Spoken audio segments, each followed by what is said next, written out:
Hey guys, tonight we begin with a journey unlike any other. Not through life, but through the most unforgettable exits in history. The kind of deaths that make you gasp, shake your head and say, did that really happen?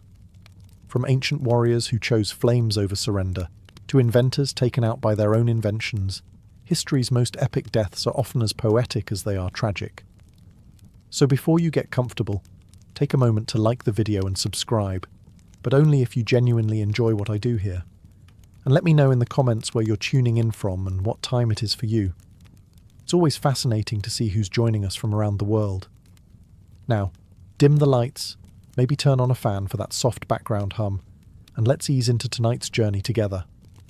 Let's begin with Mithridates VI, king, warrior, master of languages. And a man so paranoid, he essentially turned himself into a living science experiment. Ruling the kingdom of Pontus in the 1st century BCE, Mithridates lived in constant fear of assassination, which, to be fair, was a pretty rational fear for ancient monarchs. Poison was the medieval espresso shot, quick, easy, and very much in fashion at royal dinner parties. So what did he do? He started microdosing everything that could kill him. Hemlock, a pinch, arsenic, a dash, belladonna, just a taste. Over time, he built up what was believed to be near-total immunity. His personal apothecaries even created a legendary antidote called the Mithridatium, a cure-all concoction so potent, medieval doctors were still trying to replicate it over 1,000 years later. This man didn't just eat food, he dared it to try anything. But then came Rome. They didn't care about his science project. Rome wanted Pontus, and after a series of bloody conflicts, Mithridates found himself cornered. Betrayed, surrounded, and facing capture, the proud king decided he wouldn't give his enemies the satisfaction of parading him through the streets of Rome in chains. He reached for the poison, his old, faithful friend, and nothing. After years of carefully inoculating himself against death, he was, in fact, immune to dying, at least the quiet, elegant kind. Like a chef who couldn't be burned, or a fish who forgot how to drown, Mithridates had outplayed his own exit strategy. With Romans breaking down the gates, he turned to one of his mercenaries and essentially said, "All right, Plan B, do it manually." And just like that, the king who outsmarted poisons fell to a good old-fashioned sword thrust. Sometimes death doesn't need to be clever, just consistent. Mithridates went down in history as the man who couldn't be killed chemically, but could still be stabbed like everyone else. It's almost poetic, really. A reminder that no matter how well you plan, fate always keeps a rusty blade nearby, just in case. Our next tale begins with a Viking, and like all good Viking stories, it includes beheading, bravado, and dental revenge. Meet Sigurd Eysteinsson, also known as Sigurd the Mighty, a Norse earl ruling over the Orkney Islands in the 9th century. Fierce in battle, proud of his conquests, and apparently not one for subtlety. Sigurd had a bit of a rivalry with a Scottish noble named Maelbrigte the Buck-Toothed, which, yes, is a real nickname, and yes, it will become disturbingly relevant. Tired of the back and forth, Sigurd challenged Brigte to a battle, each bringing 40 men. But Sigurd, in true Viking fashion, cheated. He brought 80. The math was not in Brigte's favour. The result? Total massacre. Sigurd beheaded Brigte in the chaos, and, in a bold move that can only be described as extra, tied the severed head to his saddle as a trophy on his victory ride home. This is where things go south. As Sigurd galloped through the countryside, feeling like a war god, Brigte's head bumped along beside him, swinging against the horse, and as fate would have it, one of Brigte's famously large teeth scraped Sigurd's leg. Just a scratch. Nothing to worry about, right? Wrong. This was the 9th century. There were no antibiotics, no neosporin, not even a bandage. The wound became infected. Sigurd fell ill, and within days, he died. That's right. He was killed by the tooth of a man he had already beheaded. Bright didn't win the battle, but he definitely won the grudge match. It's the kind of story that feels like it belongs in a myth. A warrior punished for arrogance, felled by the smallest, most ironic detail. A literal bite from the past. And while Viking sagas are often filled with dramatic deaths, flaming ships, and curses from angry gods, few are as poetically absurd as this one. Sigurd rode home thinking he had won. Instead, he became the punchline in one of history's most bizarre obituaries. So let that be a lesson. Even in victory, check your saddle. And maybe don't strap enemy heads to your horse. You never know what teeth are plotting. Let's talk about Pyrrhus of Epirus, a man so good at winning battles that he lost entire wars just proving the point. This was no minor noble. Pyrrhus was the cousin of Alexander the Great, a military prodigy, and a persistent thorn in the side of Rome. He was known for Pyrrhic victories. That's when you technically win, but lose so much doing it that you might as well have stayed home and done laundry. After years of exhausting campaigns, heroic charges, and shouting at elephants to do what they were told, Pyrrhus ended up in Argos, trying to sort out yet another Greek political mess. It was late. He was tired. But honour, and bad decisions, demanded one more battle. So, in the dead of night, Pyrrhus led his troops into the city. But this wasn't a grand cinematic entrance. His elephants got stuck in narrow streets. His soldiers got lost. And by morning, Pyrrhus, the great general, was sword-fighting random enemies in an alley like a drunken tourist in armour. Now here's where fate sharpens its comedy pencil. Above the street, an elderly woman watched the chaos unfold from her rooftop. We don't know her name, but we do know this. She had opinions, and a roof tile. And she decided it was time to participate. With the casual accuracy of someone who had clearly thrown a few things before, probably at chickens, grandchildren, or other invading kings. She dropped the tile. Direct hit. The ceramic shingle clonked Pyrrhus on the head. He fell to the ground like a sack of old turnips. One of the enemy soldiers, either confused or opportunistic, rushed over and finished him off. Just like that, the man who survived Roman legions, Macedonian politics, and his own ego, was taken out by a Greek grandma and basic building supplies. No epic final duel. No glorious charge. Just a fatal encounter with bad roof maintenance. There's no statue for the woman. No official medal for best use of architectural debris in urban combat. But honestly, there should be. And Pyrrhus. He became a cautionary tale, a reminder that no matter how big your army is, gravity always wins. Next up is Grigory Rasputin, the Russian mystic, healer, and beard enthusiast, whose death has become the gold standard for overkill. Now, Rasputin was a problem, not just politically, but cosmically. He was like that one guy at a party who won't leave, won't stop talking about his spiritual visions, and has somehow hypnotized the host's wife and all her friends. Only in this case, the host was Tsarina Alexandra of Russia, and the party was a crumbling monarchy. Naturally, the Russian nobility wanted him gone.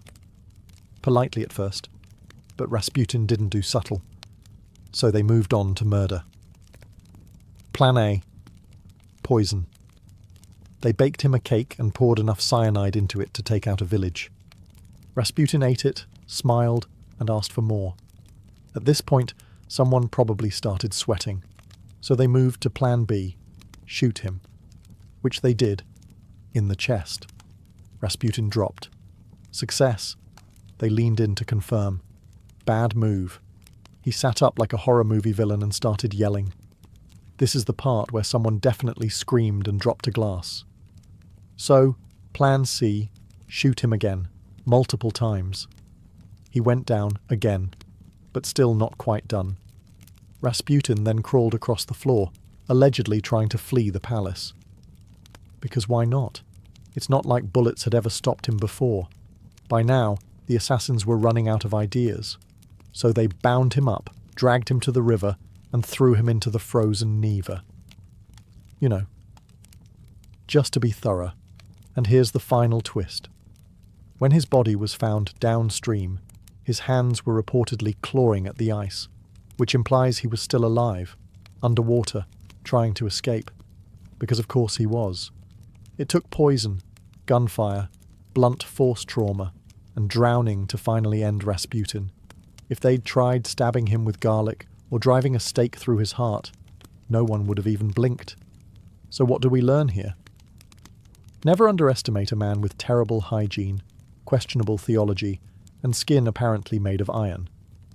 Our next exit comes courtesy of Chrysippus of Soli, a Stoic philosopher from ancient Greece who spent his life contemplating logic, ethics, and, apparently, fig-eating livestock. Now, Stoic philosophers were known for their seriousness. They taught emotional restraint, rational thought, and enduring hardship with a stiff upper lip. But Chrysippus? He went out laughing. Literally. One afternoon, while doing whatever ancient philosophers did between lectures, likely pacing dramatically in a toga, Chrysippus noticed something odd. A donkey eating figs. That's it. That's the scene. But Chrysippus, clearly in a mood, turned to a servant and said, "Give that donkey a drink of wine to wash down the figs." And that's when it happened. He began to laugh. And he didn't stop. Not a polite chuckle. Not a philosopher's smirk. A full-blown, chest-rattling, wheezing, gasping, tears-in-the-eyes laughing fit that ended in death. Yes, the man who could lecture for hours about the nature of the universe died. Because he thought a donkey eating fruit and sipping wine was too funny to live through. To be clear, this wasn't the first time ancient Greek philosophers died in bizarre ways. One supposedly choked on a fig, another fell into a well while stargazing. But Chrysippus truly committed to the bit. Imagine the scene. Scholars gathered around, ready for another lesson in virtue, only to find their teacher sprawled on the floor, still smiling, possibly mid-giggle. Not exactly the legacy Plato had in mind. There's something beautifully ironic about a Stoic, someone whose entire life was about controlling emotion, being undone by a single punchline. It's like if a fire safety instructor went out juggling matches near a curtain. And what a legacy. People might forget your theories on metaphysics, but the guy who died laughing at his own donkey joke? That'll be passed down for centuries. Some say laughter is the best medicine. In this case, it was definitely not. Let us now meet Franz Reichelt, a man of vision, a man of ambition, a man who thought, why should only birds have all the fun? Franz was an Austrian-born tailor living in Paris in the early 20th century. But he didn't just sew suits. He wanted to sew history. His idea? A wearable parachute. That's right. Franz dreamed of designing a coat that could transform into wings. Fashion meets aviation. Early aviation was still a mess at this point, with planes that looked like flying kites and crashes being more common than landings. So Franz figured, if pilots had to go down, at least they could glide down in style. After many attempts, tests and prototypes, most of which ended with crash dummies plummeting into the ground, Franz was ready. Or at least he thought he was. Despite friends and authorities begging him not to, he insisted on testing it himself. And what better stage for this dramatic debut than the Eiffel Tower? It was 1912. Franz arrived in full media flair, proudly wearing his flying coat. Reporters gathered, cameras rolled, even police were there, mostly hoping to stop him, but also somewhat curious. He climbed the tower, waved to the crowd, and stood on the ledge. And then he jumped. The parachute? It didn't open, not even a little. Franz fell straight down, like a tailor-shaped brick, and hit the ground at roughly, we don't measure speed in pain, miles per hour. He died instantly, leaving behind a crater, a twisted coat, and an uncomfortable silence among the spectators. It would have been a tragic end, if it weren't also so perfectly ironic. A man who tried to make falling safe by falling. He went out doing what he loved, inventing. Unfortunately, his final prototype also served as his final moment. And as cruel as history can be, it remembers him not as a tailor, not even as an inventor, but as the flying tailor, a man who aimed for the sky and made it to the ground instead. If you thought being a Roman emperor meant eternal glory, flowing togas, and grapes served on silver platters, let me introduce you to Valerian, the only Roman emperor who got captured in battle and then turned into furniture. Valerian ruled during the 3rd century CE, a time when the Roman Empire was cracking like an overcooked lasagna. Plagues, civil wars, barbarian invasions. It was bring your own chaos every year. Still, Valerian tried to hold it all together. One of his main challenges? The Persians, specifically a king named Shapur, who had absolutely no patience for Roman posturing. So Valerian gathered his army and marched east, determined to assert dominance. It did not go well. In the Battle of Edessa, the Roman army was obliterated, and Valerian was taken alive. A rarity back then. Capturing an emperor was like catching a unicorn in a bear trap. You'd think Shapur might ransom him or make a diplomatic power play. Nope. Shapur had a better idea. He used Valerian as a literal human footstool. That's right. Whenever Shapur mounted his horse, he had the former emperor brought out to kneel beneath his boots. Daily. Publicly. It's not just humiliation, it's humiliation with choreography. And just when you thought it couldn't get worse, it did. After years of this royal degradation, Valerian died in captivity. How? The sources disagree, but the most colourful version says Shapur had him skinned, stuffed with straw, and displayed as a war trophy in a Persian temple. A warning to Rome. A triumph for Persia. And, let's be honest, a taxidermist's worst day on the job. Rome, of course, was not pleased. They never officially acknowledged Valerian's fate. They acted like he just sort of disappeared. Probably sipping wine in retirement, right? Sure. But Valerian's fate stuck in the historical memory. A mighty emperor brought down by hubris, bad strategy, and a king with a very literal sense of humour. Say hello to King Adolf Frederick of Sweden, a monarch remembered less for ruling a nation and more for losing a duel with his own dinner. Adolf Frederick reigned during the 18th century, a relatively peaceful time in Swedish history. He wasn't known for waging wars, passing sweeping reforms, or writing philosophical treatises. No, he's famous for eating himself to death, and not metaphorically. This was not a poetic, devoured by ambition situation. This was a literal death by buffet. It was Fat Tuesday 1771, the last day before Lent. A perfect excuse to indulge. And King Adolf did not hold back. According to historical accounts, he consumed lobster caviar sauerkraut, smoked herring champagne, and 14 servings of his favourite dessert, semla. Now, if you've never had a semla, imagine a cardamom-spiced bun filled with almond paste and whipped cream, floating in warm milk. Delicious, fluffy, deceptively innocent. Unless you eat them 14 times in a row, in which case, they become a Viking curse in pastry form. After this heroic effort, the king reportedly complained of stomach pains, which, let's be honest, is the politest way history could phrase what must have been a full-body rebellion. Shortly after, he died. Cause of death? Digestive problems, they said. In modern terms, we might file that under fatal food regret. Swedish citizens were understandably shocked. One minute you have a king, the next he's been outmaneuvered by a dessert. Not an assassin, not a rebellion, not a duel. Cream and almonds. There's something bizarrely poetic about it. A king, indulging himself one last time, taken out by the very luxury that defined his life. The royal court tried to keep it dignified. But history remembers the menu. To this day, Sweden still celebrates Fat Tuesday with semla buns. And yes, every year someone brings up the king who loved them a little too much. Let us now turn to Diogenes of Sinope, ancient Greece's most famous minimalist, social critic, and professional button pusher. Diogenes was a philosopher of the Cynic school, which is a polite way of saying he didn't care what anyone thought, wore the same tunic every day, and lived in what was essentially a giant clay jar.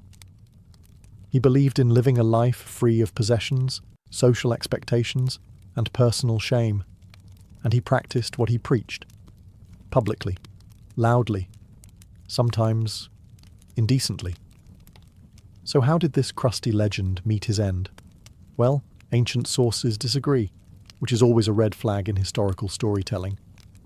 But one of the most entertaining accounts claims that Diogenes died by holding his breath. Yes, voluntarily, as in, I'm done with the world. Let me just not inhale again. Some say it was an act of willpower, a final mic drop in a life dedicated to rejecting society. Others suspect he was just really stubborn and possibly trying to prove a point about controlling his own destiny. Now, to be fair, there are other reported causes of his death.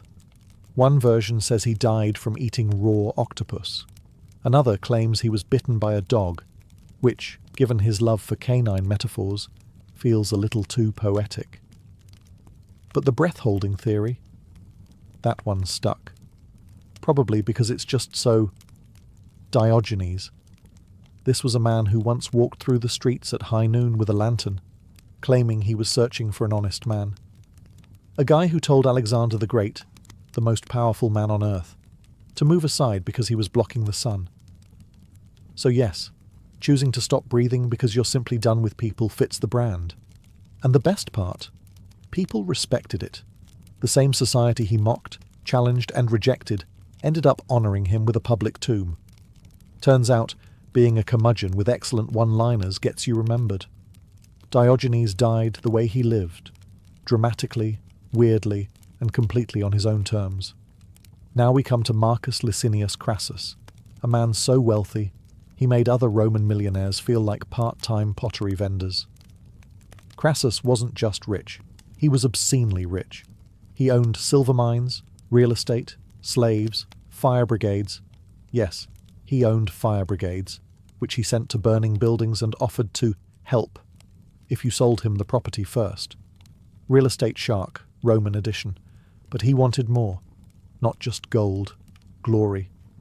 He'd already made money. Now he wanted to be remembered like Caesar or Pompey, the kind of man who conquered something larger than a tax loophole.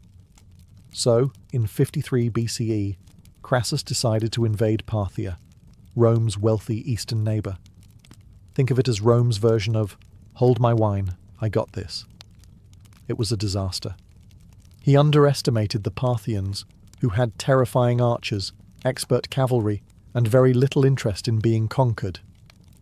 Crassus walked his army deep into the desert and right into a trap. Thousands of Roman soldiers were massacred.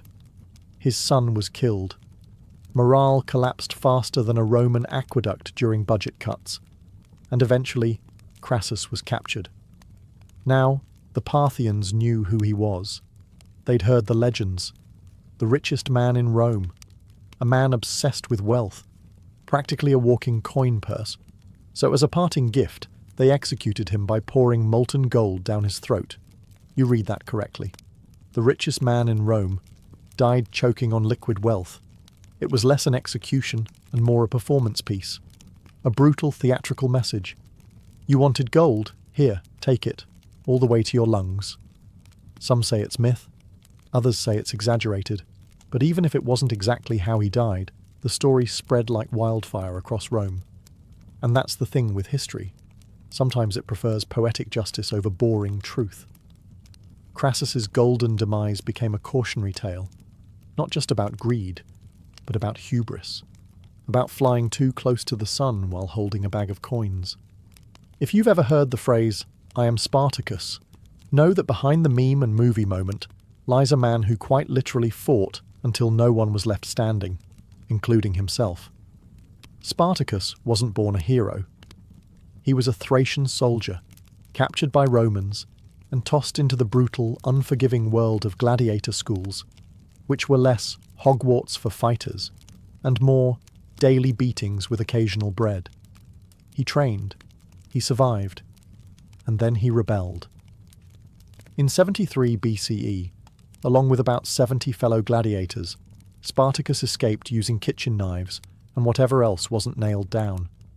Within weeks, They had defeated Roman patrols and gathered thousands of runaway slaves and outcasts. It became a movement, a full-blown slave uprising, right in the heart of Rome's pride. For 2 years, Spartacus led this rebel army. They defeated trained legions, embarrassed Roman generals, and caused panic in the Senate. And through it all, Spartacus refused to be treated like a footnote. He wasn't just escaping, he was fighting back. But the Romans, unsurprisingly, don't enjoy being humiliated for long. Enter Marcus Licinius Crassus. Yes, molten gold throat Crassus from our last chapter, who was tasked with cleaning up the rebellion before it became a full revolution. Eventually, Spartacus and his army were cornered in southern Italy. Outnumbered, surrounded, supplies running low, no escape. But Spartacus didn't surrender. Instead, he did what Spartacus always did. He fought. According to ancient sources, he charged directly toward Crassus himself, slicing through soldiers like a man who had absolutely no interest in retiring quietly. He was wounded, reportedly stabbed multiple times, but kept fighting until he vanished in the crush of battle. His body was never found. No triumphal parade, no captured king on Roman steps. Just gone. And yet, his story endured. Rome crucified over 6,000 of his followers along the Appian Way as a warning. But they couldn't erase the fact that a man who started with kitchen knives had nearly broken their empire's pride. Spartacus didn't just die, he refused to fall. And that kind of ending leaves a louder echo than any emperor's throne. In the chaotic twilight of the Roman Republic, a time when senators plotted over wine and civil wars broke out during lunch breaks, one name flickers briefly before going out in spectacular fashion: Lucius Junius Brutus Damasippus. Now, Damasippus wasn't a household name, but he was a Roman general and a staunch supporter of Marius, one half of the infamous Marius v Sulla rivalry. Think of it as Rome's version of a political debate, except instead of microphones, everyone had swords and backup legions.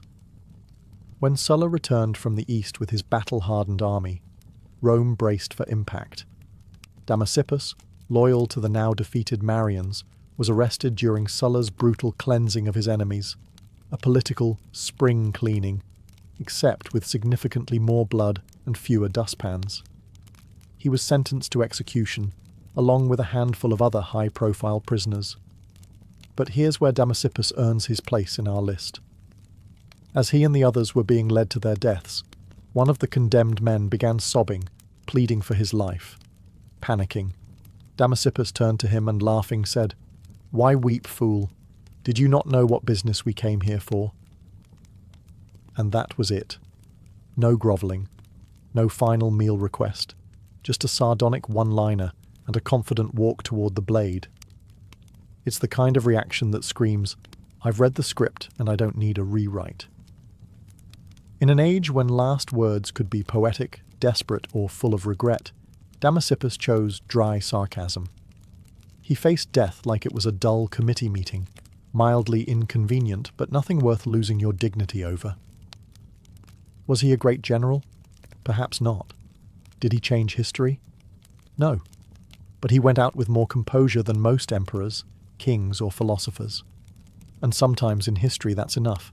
He faced the end, not with fear, but with a shrug, a joke, and impeccable timing. If history had a most likely to be assassinated by lunchtime yearbook, Caligula would have been on the cover, in full laurel crown. Smiling, born Gaius Julius Caesar Germanicus, he started out promising. The Roman people loved him, the army adored him. He was the son of a war hero, raised in the imperial palace, and for a brief moment in 37 CE, he looked like Rome's golden boy. Then, the cheese slid entirely off the cracker. Caligula's reign spiraled into a fever dream of paranoia, delusion, and performance art-level governance. He declared himself a god, demanded to be worshipped as such, and, famously, appointed his horse, Incitatus, as a senator. Now, to be fair, the horse never attended a session, but he had a marble stable, a jeweled collar, and, allegedly, better table manners than most of the Senate. Caligula executed senators for blinking suspiciously, made war declarations on Poseidon, yes, the sea god, and once ordered his army to collect seashells as war trophies. This wasn't just madness. It was creative madness.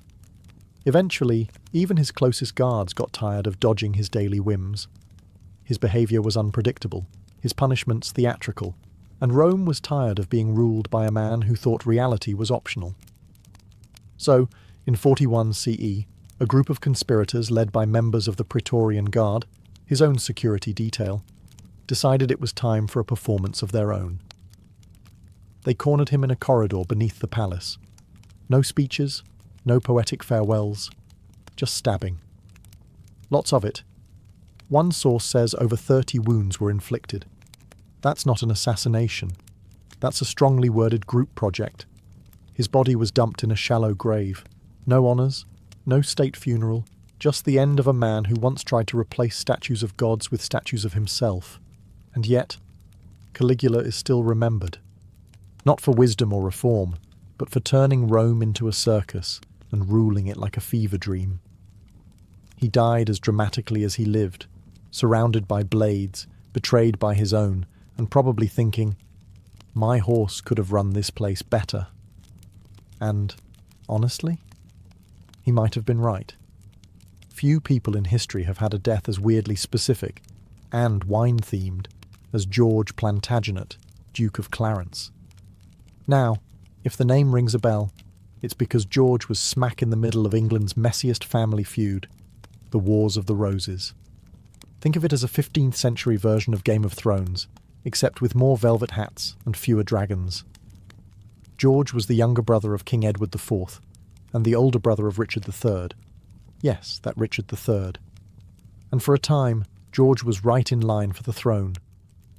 Unfortunately, George had two fatal flaws: ambition and a complete lack of self-preservation. He switched sides in the Civil War more than once, plotting rebellions, aligning with whoever looked strongest that week, and making enemies faster than a medieval tax collector. Eventually, King Edward, tired of George's constant backstabbing, sometimes literal, had him arrested for treason. Now, Edward faced a problem. How do you execute your own brother without making it look like a PR nightmare? Enter the weirdest royal death solution in English history. According to chroniclers, George was given a choice in how he'd like to die, and he supposedly picked being drowned in a barrel of Malmsey wine. Let that sink in. Not gallows, not axe, not even a respectable poisoning. A wine barrel, full of it, as if he wanted his obituary to read, "Died doing what he loved." Was this poetic? Ironic? A joke that went too far? Historians still argue about whether it really happened, or if it was a satirical flourish added later. But the image stuck. And honestly, even if it's exaggerated, it feels like something Clarence would have requested. Messy, extravagant, and mildly ridiculous. He was buried in Westminster Abbey, probably stone-cold sober by then, and largely forgotten except for the rather splashy nature of his demise. So if you ever feel like your family has drama, just remember, at least no one's been accused of treason, sentenced to death by wine barrel, and turned into England's most drinkable cautionary tale. Now that's a vintage ending. To close out our journey of legendary exits, we arrive at a tale that proves brilliance is no defence against bad timing. The death of Archimedes, the greatest mind of ancient Greece, tragically felled by a guy who did not care about geometry. Archimedes was a mathematician, engineer, inventor. Basically the kind of guy who could glance at a puddle and discover fluid mechanics.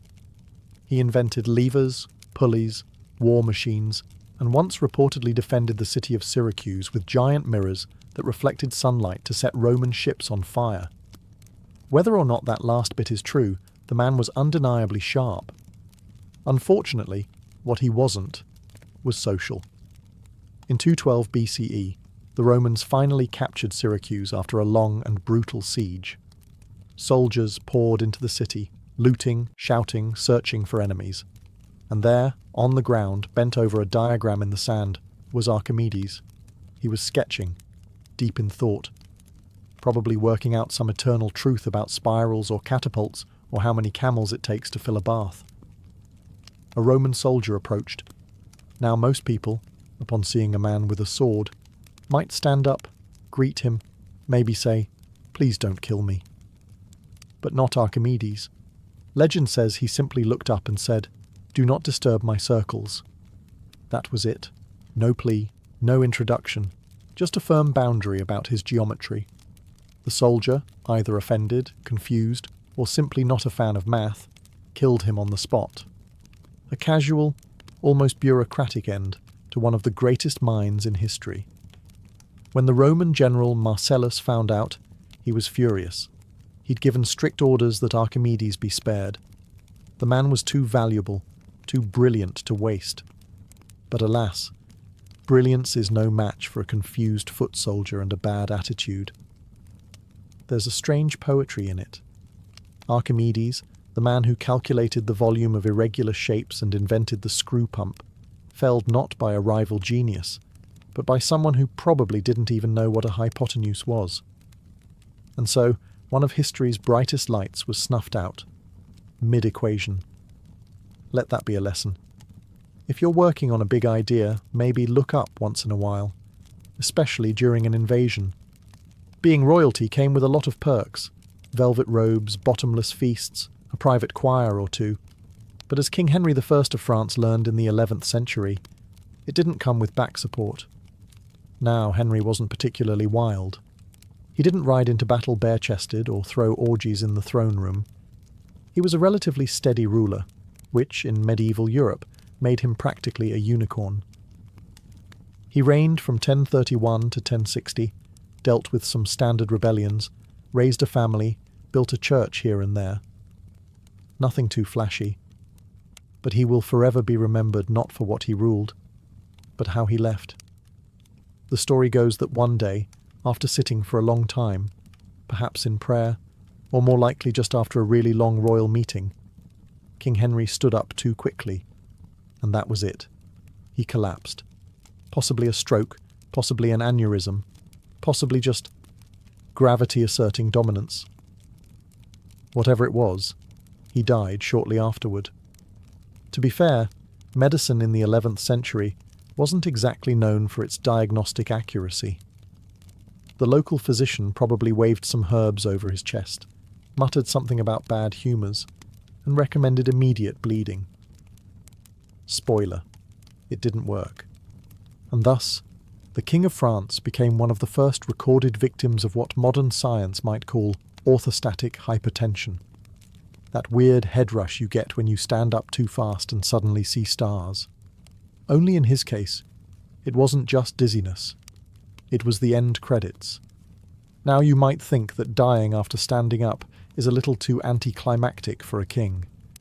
But consider the symbolism. A man who ruled for decades, made it through wars, plots, and plague, brought down by a swift change in posture. It's like history whispering, even kings aren't safe from leg cramps. In medieval Japan, where honour was often measured in sword strokes and dramatic exits, Sesshu Toyo chose a quieter legacy, one made of ink, silence, and extraordinary patience. Born in 1420, Sesshu was raised in a temple, trained as a Zen monk, and, like most monks, expected to follow a life of meditation, humility, and sweeping floors. Except Sesshu had a problem. He loved to draw. Constantly. Obsessively. Especially when he wasn't supposed to. There's even a famous story that as a child, when punished and tied up for neglecting his duties, he used his toe to draw a mouse on the floor so lifelike that the monks were reportedly startled. That's right. His detention doodles had jump scares. Sesshu later travelled to China to study ink painting at its source. He returned to Japan with a style so bold, fluid, and emotionally charged that it changed Japanese art forever. Landscapes that looked like they were breathed onto the page, mountains that seemed to hover in mist, trees with more personality than most dinner guests. He grew old, painting nature and emptiness, classic Zen themes. But unlike the samurai of his age, who often died dramatically in battle or ritual suicide, Sesshu simply kept painting. And when his time came, he faced death as he faced life, with a brush in hand. Legend says that as he lay dying in 1506, Sesshu asked for ink and paper. His final act? A single bold stroke, one last line on the page. Simple, intense, mysterious. No signature, no explanation, just a brushstroke to mark the exit, as if to say, this is enough. He didn't die in a sword fight. He didn't poison himself under a cherry tree. He simply painted until the end, and let the ink speak where words never could. A quiet death, but an epic one if you understand what it means to leave behind a masterpiece in silence. So, next time life feels loud, remember Sesshu. Sometimes the final word is just a line. If you've ever imagined a samurai death as noble, cinematic, and wrapped in cherry blossoms, Saigo Takamori is the man your imagination was borrowing from. Born in 1828, Saigo rose through the ranks as a brilliant warrior, statesman, and eventually a reluctant revolutionary. He helped lead the Meiji Restoration, which modernized Japan, abolished the feudal system, and unfortunately made samurai about as useful as a fax machine in a smartphone world. Many samurai adapted. Saigo did not. As reforms swept through Japan, banning swords, samurai stipends, and everything else that rhymed with tradition, Saigo became the quiet face of discontent. And in 1877, when the Satsuma Rebellion ignited, he stood at the front. It was supposed to be a protest. It turned into a war. Saigo, with a few thousand die-hard warriors, marched against the imperial army, a force now armed with rifles, artillery, and significantly fewer nostalgic ideals. For months they fought, outnumbered, outgunned, undeniably doomed. And still, Saigo refused to retreat. Eventually, at the Battle of Shiroyama, the final stand came. Surrounded, wounded, and watching his army crumble, Saigo turned to his remaining men. What followed is still debated. Did he commit seppuku, the ritual suicide of a samurai? Or was he too injured and asked a loyal follower to end it quickly? Either way, he died with his sword beside him, facing the future he helped build, but no longer belonged to. Japan mourned him, then immediately made him a legend. The government that defeated him eventually pardoned him posthumously, raised statues in his honour, and began telling schoolchildren how noble he was, as if they'd never aimed cannons at him in the first place. Saigo became the perfect tragic symbol, the man who fought for honour in a world that had moved on. Sometimes, you don't need to win to become immortal. You just need to lose like a legend. Jesse James wasn't just an outlaw. He was the poster child for American rebellion, the guy with a pistol in one hand and a train schedule in the other. Born in 1847 in Missouri, Jesse James started out as a Confederate guerrilla fighter, robbing Union soldiers and burning things that didn't belong to him. After the war, he figured, why stop now? And upgraded from rebel to full-time legend, leading the James Younger gang on a decade-long crime spree of bank heists, stagecoach stick-ups, and train robberies across the American Midwest. To the newspapers, he was a hero. To the banks, a nightmare. To most lawmen, a walking target with a bounty big enough to cause trust issues in any friend group.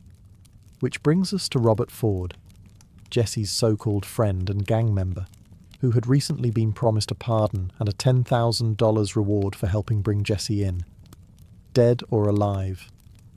In April 1882, Jesse James was hiding out in St. Joseph, Missouri, living under an alias. Robert Ford and his brother were staying with him, like roommates, but with more loaded weapons and fewer boundaries. On the morning of April 3rd, Jesse took off his guns, rare, and stepped up on a chair to dust a framed picture on the wall. A domestic moment. A little too peaceful. Ford took out his revolver, aimed at Jesse's back, and shot him in the head. Mid-sentence, mid-movement, mid-dusting. The legend of the Wild West fell from a chair with a household chore unfinished. which feels, somehow, both epic and incredibly mundane. Robert Ford expected to be hailed as a hero. Instead, he was widely despised. The public didn't love Jesse because he was good.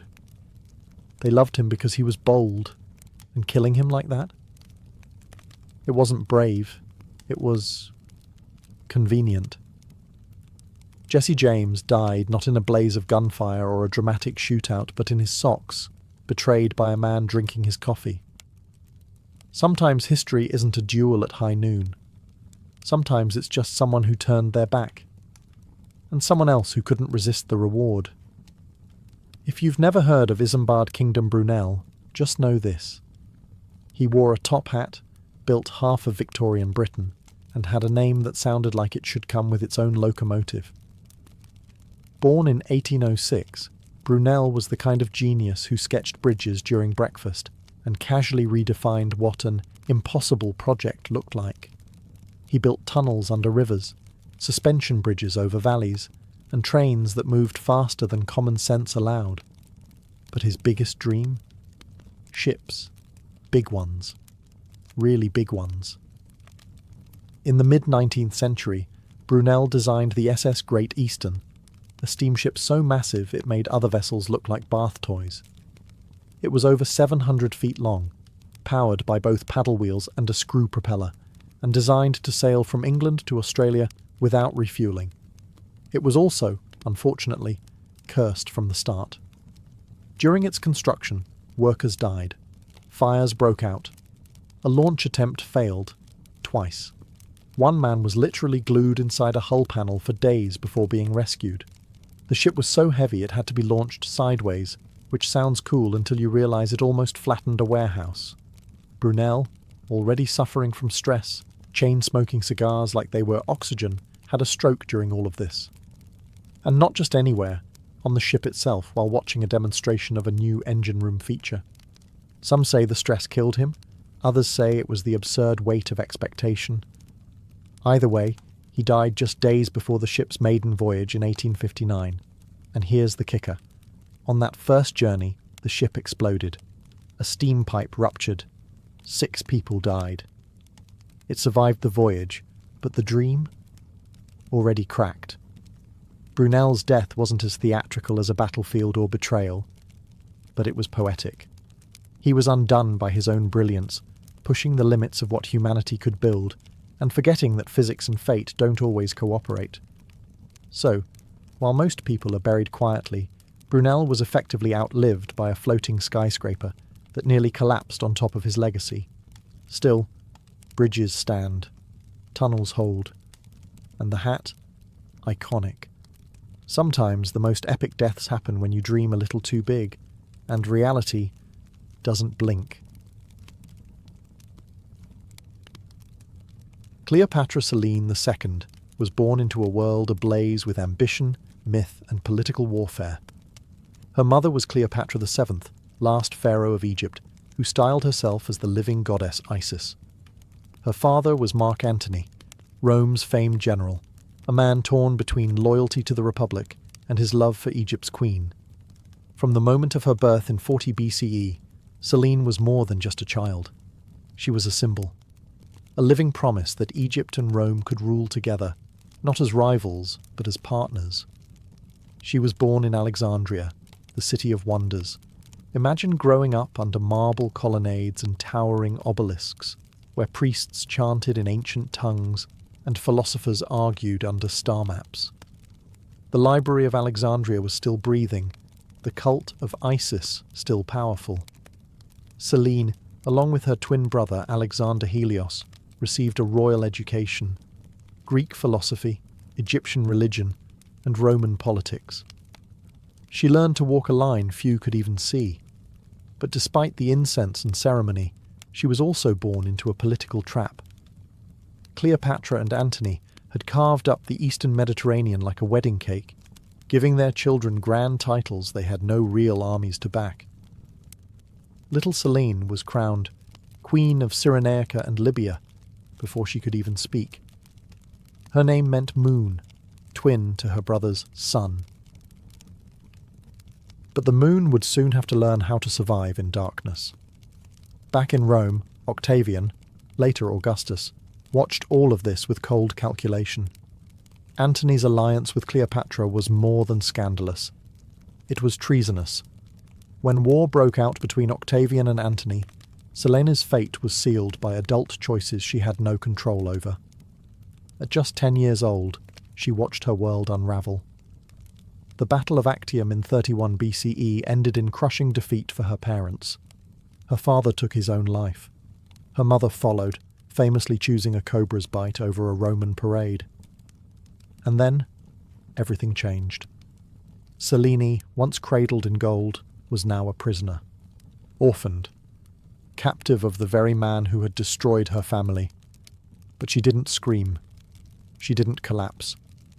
History doesn't give us her words, but it does show us her next move. She did what few royal children did in the wake of catastrophe. She survived. And that was only the beginning. After the dust of Alexandria settled, Cleopatra Selene, barely 10 years old, was taken across the Mediterranean as a war trophy. She arrived in Rome not as a princess, but as a symbol of Octavian's triumph. She and her brothers were paraded through the streets in a chilling spectacle. The children of Cleopatra and Mark Antony, now orphans, dressed in chains of gold, walking in the shadow of the man who had crushed their dynasty. Imagine that for a moment. The daughter of gods paraded like loot. The same streets where Julius Caesar had once been hailed were now her stage of humiliation. But Selene didn't cry. No records speak of weeping or rebellion. Instead, the Roman crowd, expecting a sobbing child, saw a young girl who carried herself with eerie poise. Some even say the crowd pitied her. And in Rome, pity could be more powerful than fear. Octavian, soon to be Augustus, wasn't stupid. Killing the children of Antony and Cleopatra would stain his carefully crafted image of mercy and civilization. So he handed them over to his sister, Octavia, who also happened to be Antony's former wife. A cruel twist? Certainly. But it turned out to be a blessing in disguise. Under Octavia's roof, Selene was given education, protection, and, surprisingly, a second chance. The woman whose marriage Antony had betrayed now became Selene's guardian. Octavia wasn't just a political figure.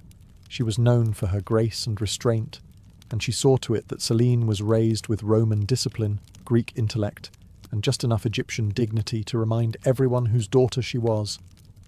Here, in the heart of Rome, the young queen-in-waiting observed. She studied the politics of survival. She learned when to speak and when silence could be a weapon. She mastered Latin, studied rhetoric, and read the myths of a people who had destroyed her lineage.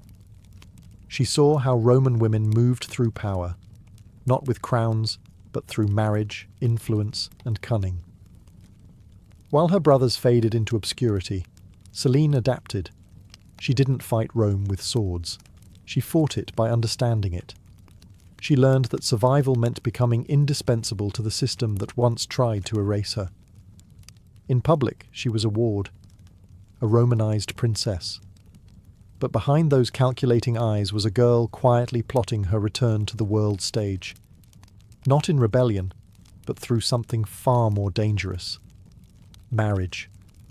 Cleopatra Selene's transformation from captive to queen did not come by force. It came through strategy. As she entered her teenage years, Rome was reshaping the world in its image, and client kings were being installed like chess pieces across its vast empire. Augustus, ever the political puppet master, saw in Selene both a threat and an opportunity. So, he made a calculated move. He married her off. Her husband was King Juba II of Mauritania, a scholar king raised in Rome himself. He was the son of a North African ruler who had sided with Julius Caesar, then lost everything when Caesar died.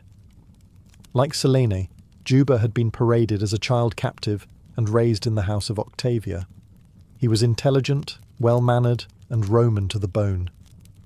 In essence, he was a safe investment for Augustus, a king loyal to Rome, but foreign enough to rule its distant provinces. The marriage was more than a union. It was a diplomatic masterpiece.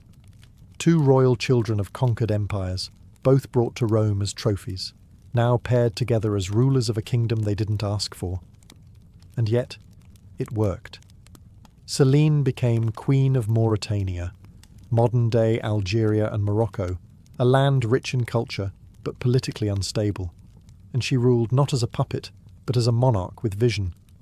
Together, Selene and Juba transformed their capital city, Iol, renaming it Caesarea in honour of Augustus. But it wasn't just a name change. Under Selene's influence, the city bloomed into a vibrant blend of Egyptian opulence, Greek art, and Roman engineering. Temples rose, libraries were built, coins were minted bearing her image, wearing the solar crown of Egyptian royalty, subtle perhaps, but a powerful nod to her ancestry. Selene wasn't just playing queen, she was leaving her mark on an entire region.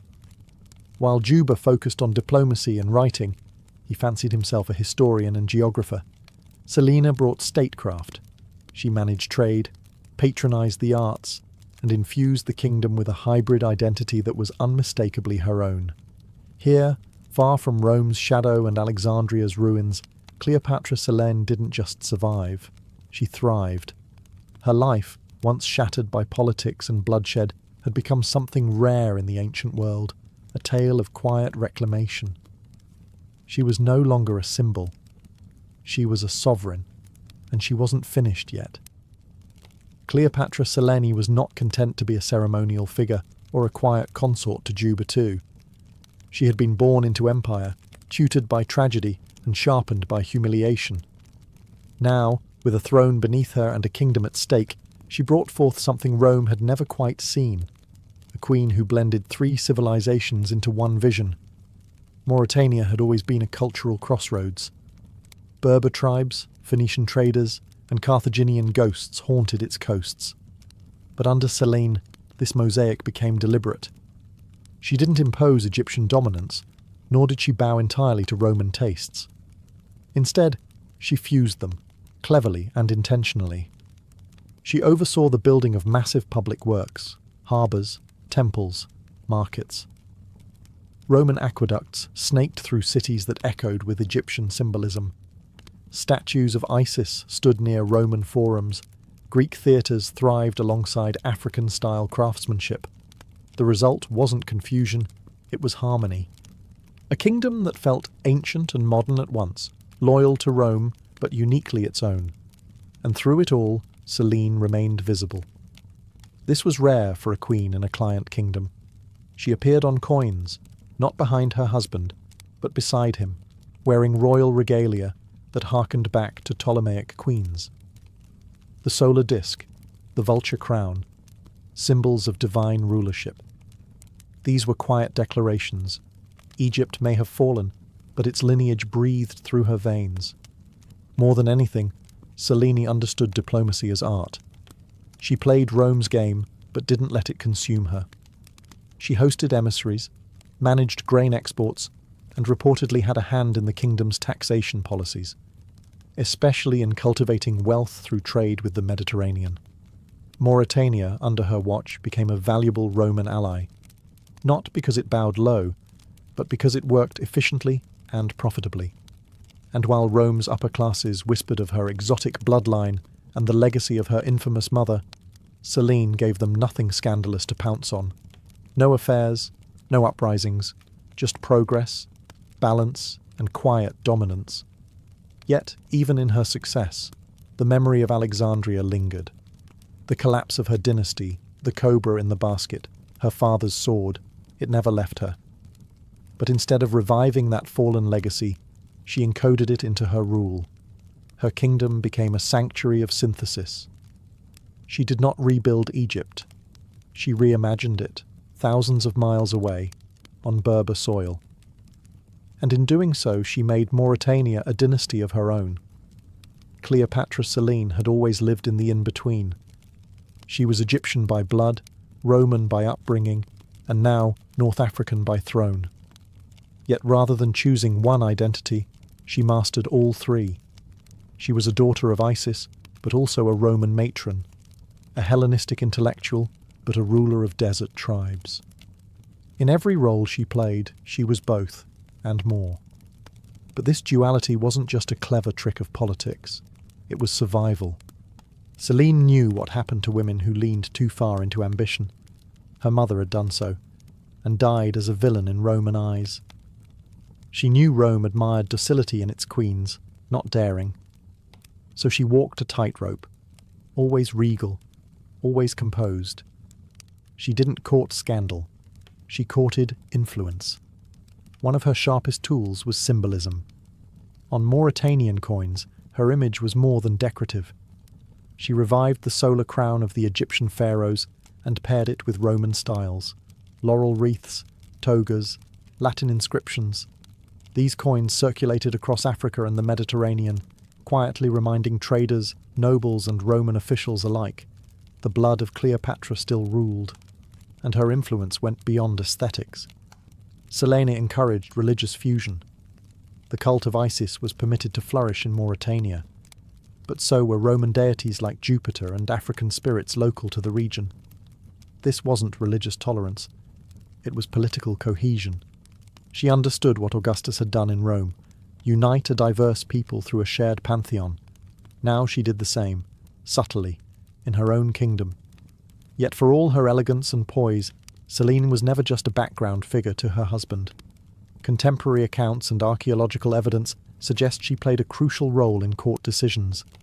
Some historians believe she even governed in Juba's absence, issuing edicts, managing grain fleets, and settling tribal disputes. She wasn't just a queen. She was a partner in power. And perhaps most remarkably, she did all this without war. Cleopatra Selene's reign was defined by stability, something rare in the ancient world, and even rarer for a woman of her lineage. She didn't need to conquer lands. She conquered imaginations. In Rome, she had once been paraded as a prize.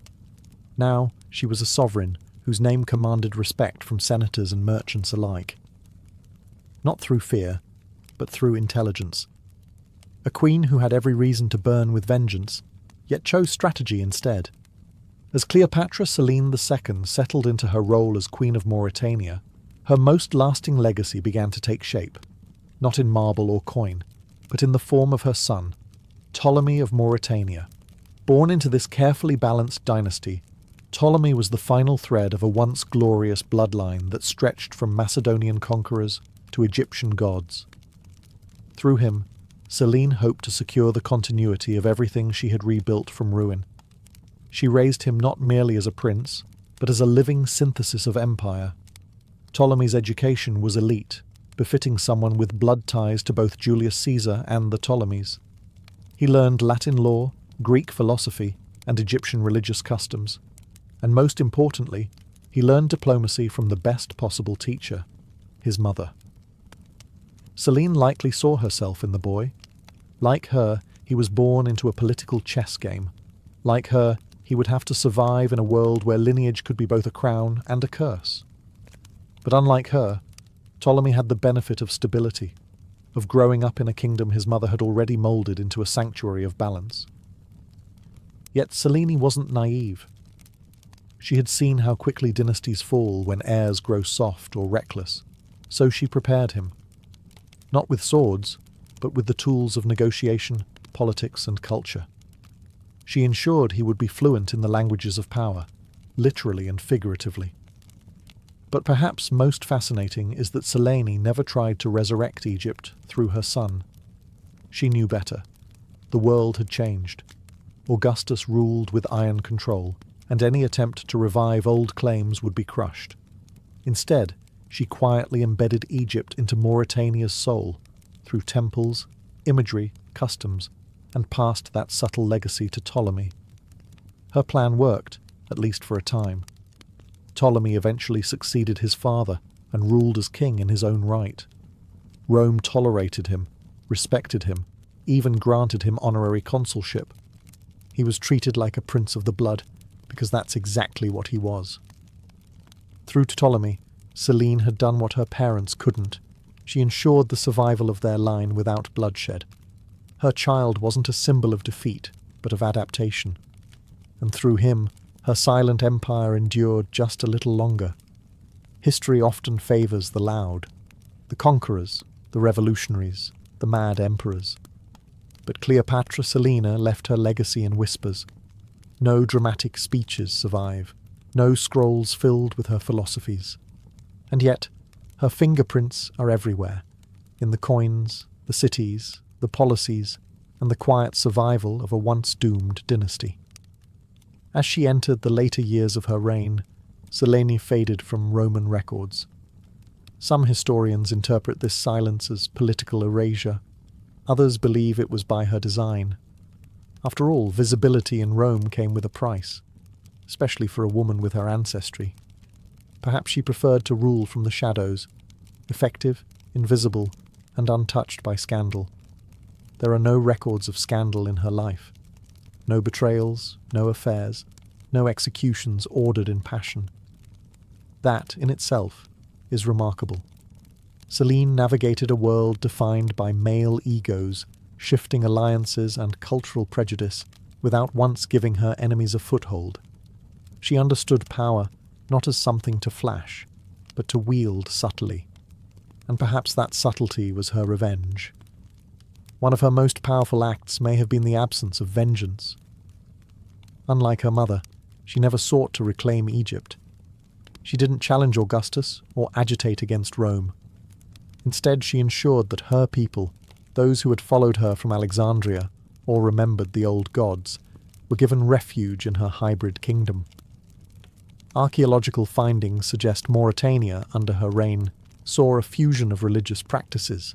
Egyptian funerary art found alongside Roman mosaics, North African shrines dedicated to Isis nestled beside altars to Jupiter. It was a spiritual mosaic held together by her quiet hand. Even the capital city, Caesarea, bore her influence. While named after Augustus, its soul reflected her. Public works flourished, architecture carried Hellenistic elegance, and local crafts were elevated to state-sponsored prestige. She wasn't rebuilding Alexandria. She was outgrowing it. And yet, there was always the memory of her mother, glorified and vilified, of her father, disgraced and fallen, of a city lost, a dynasty ended, and a bloodline nearly erased. Selene didn't speak of these things. History doesn't give her voice.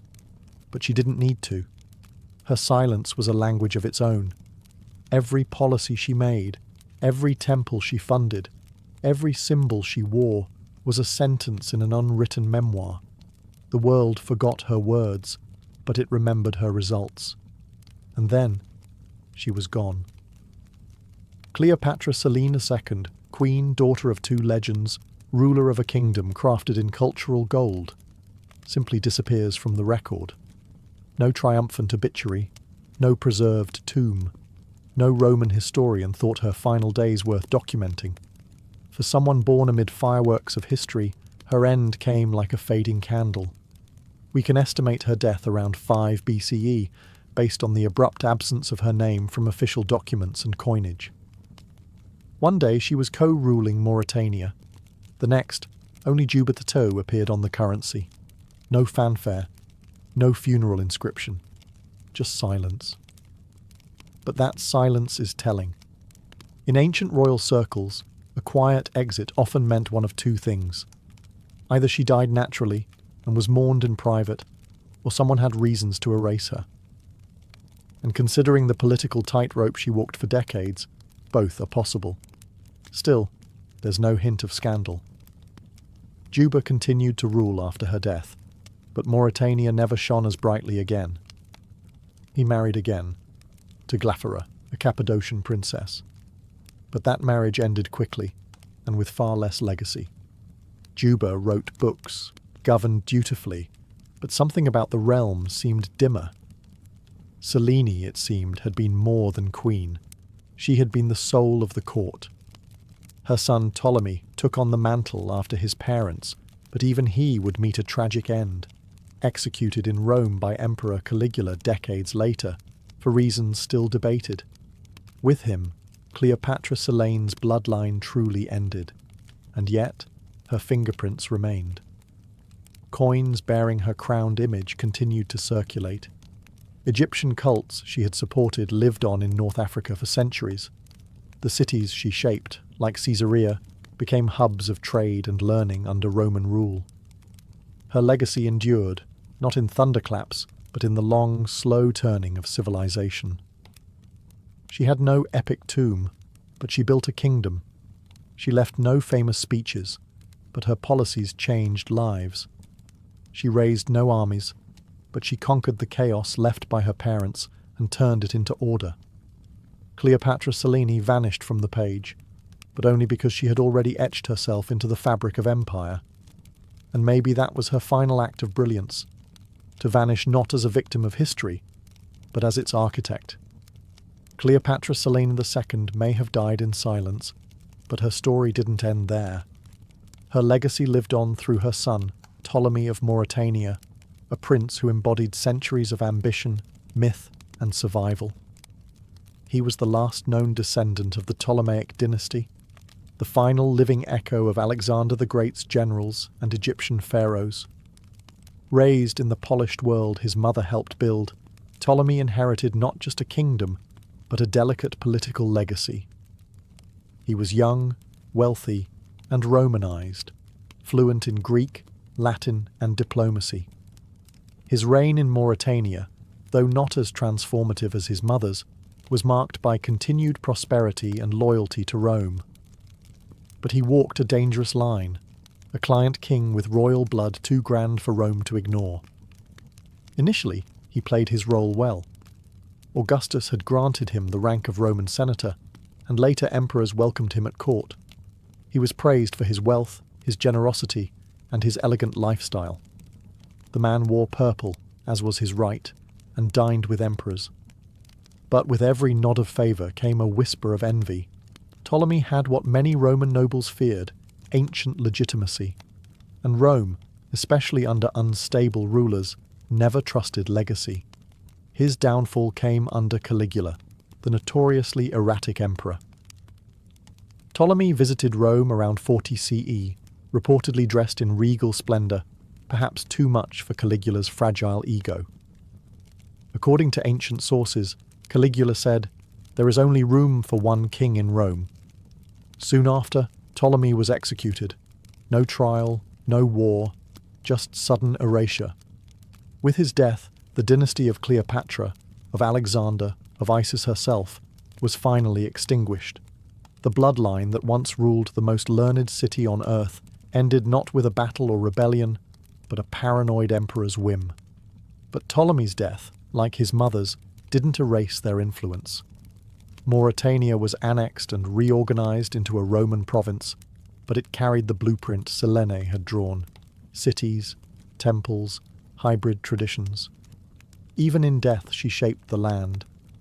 And though Rome tried to bury the dynasty, it never quite succeeded.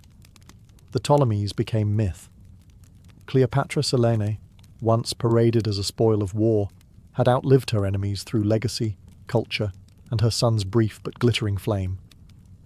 The last Ptolemy fell, but the world he inherited still bore her name, her symbols, and her silent strength. Before the age of printed books, before the ink-drenched scrolls of Alexandria, there was clay, cold, heavy, and oddly eternal. And atop that clay, scratched in cuneiform, sat the earliest known library in human history, built by a king who wanted to be remembered not for conquest, but for knowledge. Welcome to Nineveh. The year is around 650 BCE. The king is Ashurbanipal, ruler of the Neo-Assyrian Empire and self-proclaimed king of the world. But unlike most rulers of his time, Ashurbanipal wasn't satisfied with temples and war trophies. He wanted something more profound, a vault for all human wisdom. In the heart of his palace complex, he ordered the creation of a massive repository of knowledge.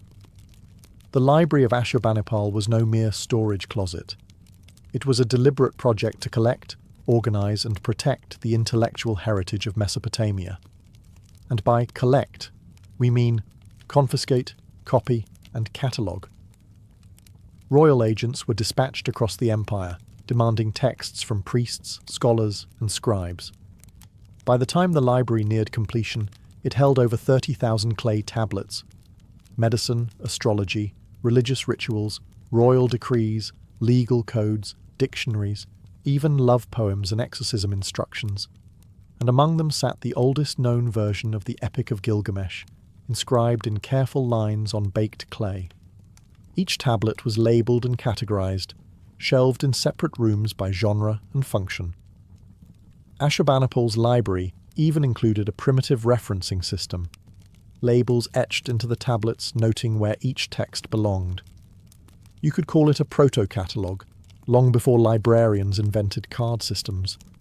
And Ashurbanipal, he read them, or at least claimed to.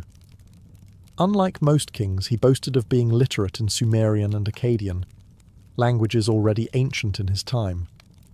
His inscriptions declare, "I have read the cunningly written tablets of Sumer and the obscure Akkadian language which is hard to master." But this treasure trove wouldn't last. When Nineveh fell to a coalition of Babylonians and Medes in 612 BCE, the palace was burned to the ground. Ironically, that fire preserved many tablets by baking them hard, locking their texts in time. Thousands of years later, archaeologists unearthed the scorched remains. And in that silence, they found a king's dream, a clay time capsule of human memory, stubbornly refusing to disappear.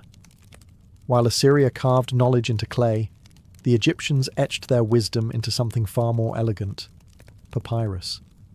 And with it, they built some of the world's earliest literary sanctuaries, the House of Life, a fusion of temple, scriptorium, and archive. These weren't public libraries in the modern sense, but sacred spaces where priests, scribes, and scholars safeguarded the secrets of civilization. Located in major temple complexes like Abydos, Thebes, and Edfu, the House of Life was considered a living institution, intimately tied to the gods, especially Thoth, the deity of wisdom, writing, and magic. Inside, scribes meticulously copied texts by hand, mythological hymns, funerary spells, astronomical records, medical manuals, legal documents, and administrative rolls. Each scroll was believed to carry not just words, but divine power. The work was slow, repetitive, and sacred. Scribes were trained from childhood in the art of hieroglyphs and hieratic script. A mistake wasn't just a scribal error, it was a spiritual failure, and papyrus, fragile and precious, could only be stored in dry, carefully managed conditions. Scrolls were kept in wooden boxes, or in ceramic jars, labelled with string and tags. Each House of Life had its own classification system, although none survive in full detail. Perhaps the most famous example was at Pyrrhus in Thebes, where royal medical texts were copied and preserved for generations. It's likely where the Ebers Papyrus, an ancient Egyptian medical treatise filled with remedies, incantations, and surgical guidance, was produced and transmitted. But access to these libraries was highly restricted. They were not places of public enlightenment, but elite workshops for priests and royal advisors. Knowledge in Egypt was power, and power was guarded jealously. What you knew could determine your social rank, your religious role, or your fate in the afterlife, especially when your knowledge included spells from the Book of the Dead. And yet, these institutions served as bridges, linking one generation of scribes to the next, preserving Egypt's cultural identity through conquest, drought, and dynastic change. When invaders came, Persians, Greeks, Romans, the houses of life faded. Their scrolls vanished, burned, or rotted, but fragments survive in tombs, buried with mummies, or scattered through trade. Whispered in ink on brittle papyrus, ancient Egypt's wisdom didn't vanish entirely. It just slipped between the cracks of history, waiting to be unrolled. Long before modern catalogues, Babylon had its own information empire, one built on bricks, stars, and divine order. While Ashurbanipal's library was the most famous, Babylon's own centres of learning stretched across temples, ziggurats, and royal courts. Here, Libraries weren't just collections of texts, they were cosmological blueprints, storing the secrets of gods, calendars, and kings. At the heart of Babylon's scholarly life were the temples of Esagila and Isidra, home to priest-scholars known as Umanu. These men weren't just scribes, they were mathematicians, astronomers, healers, and astrologers. And their libraries were compact, durable, and incredibly specific. Clay tablets filled with lists, omens, rituals, and calculations were carefully stacked in clay jars or pigeonholed into walls, like ancient filing cabinets. One of the most remarkable Babylonian contributions was the Enuma Anu Enlil, a vast collection of celestial omens. It recorded thousands of years of star and planet observations, linked with predictions about war, plague, or prosperity. These texts weren't simply academic. They were consulted before royal decisions, battles, and even coronations. In a world ruled by signs, these tablets were oracles. And Babylon didn't stop with astronomy. Their libraries contained mathematical texts that demonstrate complex geometry and early algebra. The Plimpton 322 tablet, for instance, contains trigonometric calculations that predate Greek mathematics by over 1,000 years. To modern scholars, it reads like the rough draft of a calculus textbook. Babylonian scribes used a system of colophons, tiny notes at the end of tablets that told you the scribe's name, the source, and sometimes warnings against stealing or misusing the knowledge. These weren't just records. They were intellectual property claims in the ancient world. But as Babylon passed from one conqueror to another, Hittites, Persians, Greeks, the libraries fell into decline. Many tablets were looted or broken, their fragments scattered in layers of rubble beneath centuries of dust. The dry climate preserved some, but most were buried and forgotten, until the 19th century excavations unearthed thousands of them. Even broken, these tablets spoke. In pieces no bigger than a palm, they held recipes, laws, spells, and the motions of stars. They proved that long before Aristotle or Euclid, the people of Mesopotamia had built a knowledge system both practical and poetic. Babylon's shelves may have crumbled, but its clay voices still whisper from the ruins. If knowledge had a capital in the ancient world, it was Alexandria. Founded by Alexander the Great and ruled by his successors, the Ptolemies, this Egyptian-Greek city became the beacon of ancient scholarship, and its heart was the great library of Alexandria. Built in the 3rd century BCE within the temple complex known as the Mausion, a sanctuary for the Muses, the Library of Alexandria was more than a building. It was a dream, to collect every book, scroll, and scrap of knowledge the world had to offer. It wasn't a quiet room for local scholars. It was an intellectual empire. Under kings like Ptolemy the Pham and Ptolemy the Second, agents were sent across the Mediterranean to buy or copy scrolls from every port. Ships that docked in Alexandria were searched, and any scrolls on board were seized, copied, and stored. Even foreign works, Hebrew scriptures, Indian treatises, Babylonian astronomy, were translated into Greek. Estimates suggest the library may have held between 400,000 to 700,000 scrolls. These covered philosophy, medicine, engineering, poetry, botany, history, everything. Homer's works were edited here. Archimedes' ideas passed through its walls. Even Eratosthenes, the librarian, used it to calculate the Earth's circumference with remarkable accuracy. The library wasn't just about collection, it was about correction. Scholars here compared versions of texts, identified errors, and created the earliest critical editions. They preserved the best and questioned the rest. But Alexandria's brilliance also made it fragile.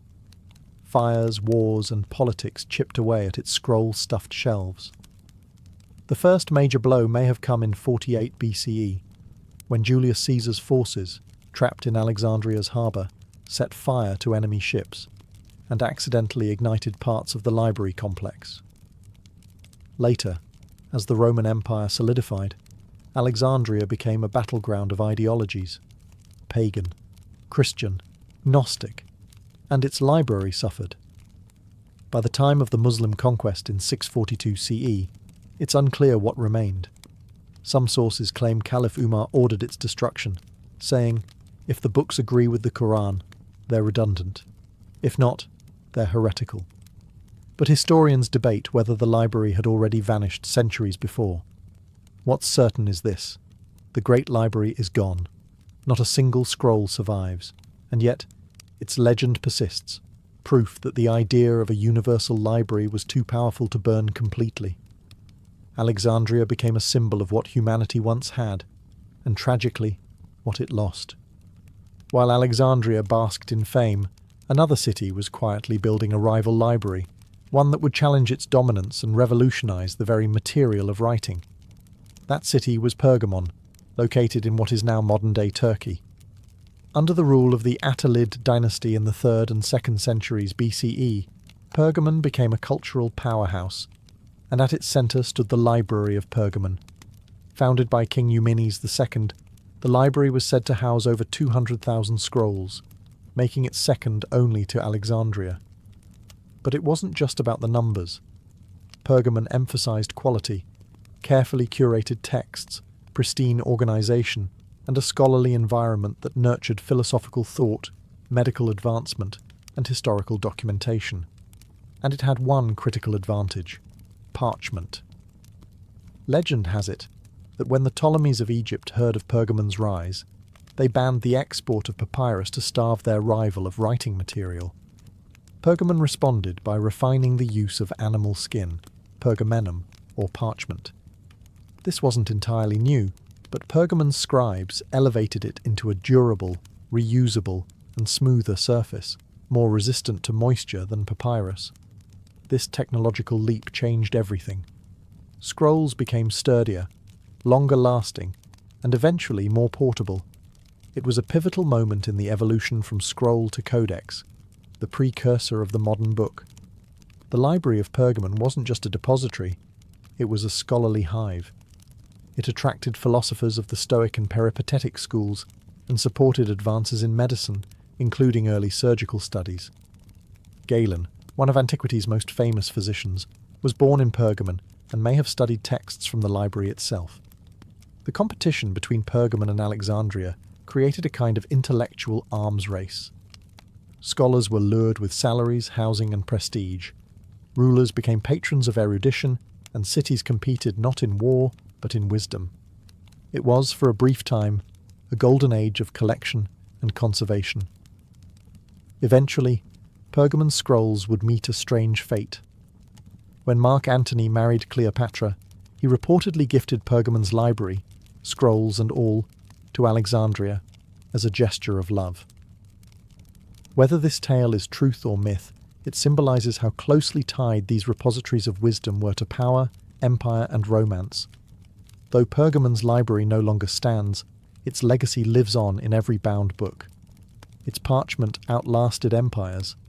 Its scrolls may have been lost, but its innovations rewrote history, literally. While the Mediterranean world was trading scrolls and perfecting parchment, across the globe, ancient China was building its own literary empire, one rooted not in myth or firelight, but in bureaucracy, history, and an unwavering respect for the written word. The libraries of the Han dynasty, 206 BCE, 220 CE, weren't just storehouses of knowledge. They were instruments of government, identity, and order.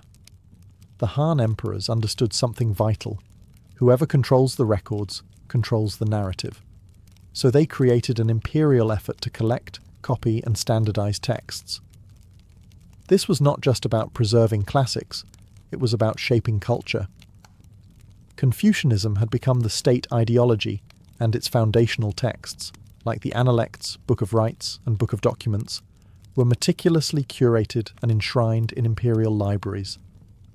The most notable of these was the Imperial Library at Chang'an, the Han capital. Unlike the Library of Alexandria, it was not open to wandering scholars. It was a state archive, overseen by court historians, scholars, and scribes. Within its walls were not only literary works, but also census records, astronomical observations, maps, legal codes, and genealogies. Every stroke of ink on bamboo strips or silk scrolls was backed by the weight of empire. One of the most influential librarians in history emerged from this system. Liu Xiang, a Han scholar tasked with organizing the imperial collection. He didn't just catalogue books, he edited and annotated them, often deciding which versions of texts would survive. His son, Liu Xin, continued the work and developed one of the earliest classification systems, grouping texts into 6 major categories: classics, philosophy, poetry, warfare, medicine, and divination. These efforts were not without risk. During the preceding Qin dynasty, the infamous burning of books and burying of scholars had wiped out thousands of ancient works. The Han knew the stakes. Their libraries were an act of recovery, a cultural resurrection from ashes. But the format was fragile. Early texts were written on bamboo slips tied together with string, vulnerable to fire, mould, and time. Others were inked onto silk, delicate and costly. Still, thanks to the Han, a great portion of China's classical heritage was salvaged. The imperial libraries were less mythologized than Alexandria, but in practice, they may have preserved far more. In China, the pen didn't just rival the sword, it archived it. As Buddhism spread across Asia, so did something else: libraries. Temples became more than places of prayer. They evolved into archives of thought, havens of scholarship, and fortresses of fragile wisdom. From India to China, Tibet to Japan, the Buddhist world built repositories that treated books not as tools, but as sacred objects. The tradition began in India, where early Buddhist texts, sutras, were memorized orally by monks. But as the canon expanded, so did the need to write it down. Palm leaf manuscripts were inscribed in ink, tied with string, and wrapped in silk or cloth. The monasteries that housed these texts weren't just spiritual centres, they were the ancient world's safe houses for learning. In Nalanda, a massive monastic university founded in the 5th century CE, thousands of monks studied and copied texts on philosophy, logic, medicine, astronomy, and language. Nalanda's library was said to hold hundreds of thousands of volumes. According to tradition, it was divided into 3 buildings: Ratnasagara, Ocean of Jewels; Ratnadadi, Sea of Jewels; and Ratnaranjaka, Delight of Jewels, each housing increasingly rare and sacred works. Nalanda's library burned for months when it was destroyed by invading forces in the 12th century. The flames didn't just consume paper, they devoured generations of thought, debate, and spiritual insight. Meanwhile, in Tibet, Buddhist libraries took on an even more mystical role. Texts were often engraved onto wooden printing blocks or preserved in hand-copied manuscripts. Entire rooms were filled with kangyur, the Buddha's words, and tengyur, commentaries, wrapped in cloth and stored horizontally in shelves built into monastery walls. Each manuscript was a relic. To copy one was an act of devotion. In China and Japan, Buddhist libraries adopted local innovations. The invention of woodblock printing in China allowed for the mass production of sutras, and Japan's Ishiyamadera temple became a hub for storing thousands of scrolls. Monks often buried sacred texts in stone containers, sutra mounds, to protect them from war or decay, believing the words would emerge again in a future, more enlightened age. In the Buddhist world, libraries weren't just places, they were acts of compassion. Preserving a text was preserving the Dharma. Shelves were altars. Ink was prayer.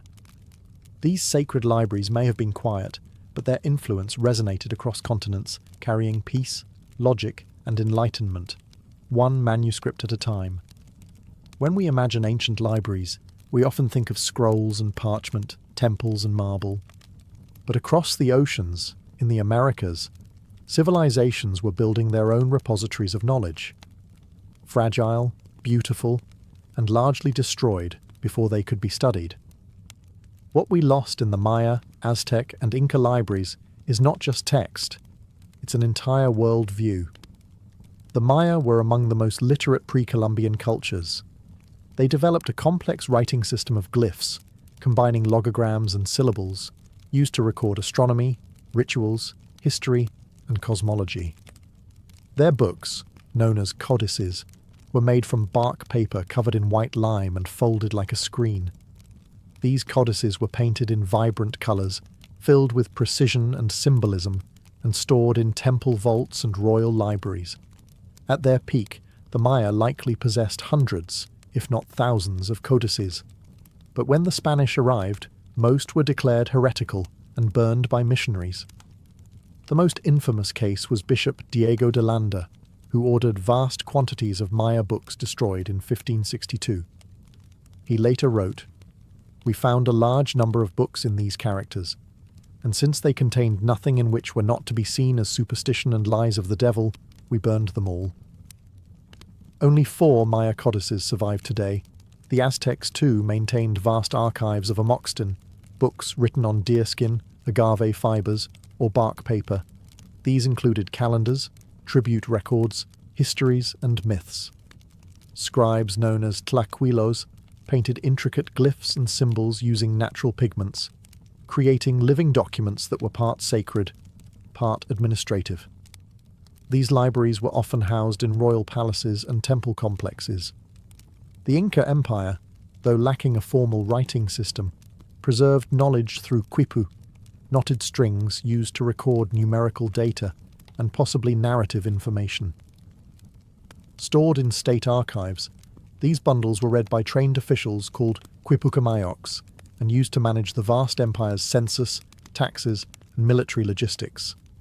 But the arrival of European conquest brought brutal cultural erasure. Libraries were torched, quipu burned or buried, and entire intellectual traditions silenced within a generation.